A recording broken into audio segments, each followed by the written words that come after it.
પક્ષ દ્વારા વિરોધ પ્રદર્શન એ કોઈ નવી વાત નથી, પરંતુ ભરૂચમાં જોવા મળ્યો કંઈક અનોખો જ વિરોધ દ્રશ્યો જુઓ.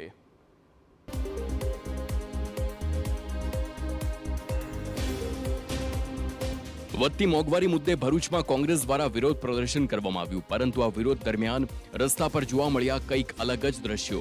અહીં રેલવે સ્ટેશન બહાર જ કોંગ્રેસના કાર્યકર્તાઓએ મોંઘવારીની જેલ બનાવી અનોખો વિરોધ નોંધાવ્યો. વધતી મોંઘવારી, બેરોજગારી તેમજ નીટ પેપર લીક જેવા મુદ્દાઓ પર આ વિરોધ પ્રદર્શન કરવામાં આવ્યું. તો ખેડૂતોને પૂરતું ખાતર ન મળવાના પણ કોંગ્રેસે આક્ષેપ કરતા પોલીસે વિરોધ કરી રહેલા એ કોંગ્રેસના કાર્યકરોની અટકાયત કરતા મામલો બીચક્યો. એ રીતે કોંગ્રેસના કાર્યક્રમને ઉછલી દેવા માટે અમે સ્કૂટર એક લારી બાંધીને બતાવ્યું કે હવે તો લારી લઈને ચલાવી પડે એવી લોકોની પરિસ્થિતિ છે પેટ્રોલ ડીઝલના ભાવના લીધે. ત્યારે અમારી સામે આજે પોલીસનું દબાણ કરીને ધરપકડ કરી અમને પોલીસ સ્ટેશન લાવી તો કોંગ્રેસ સાખી નહીં લે.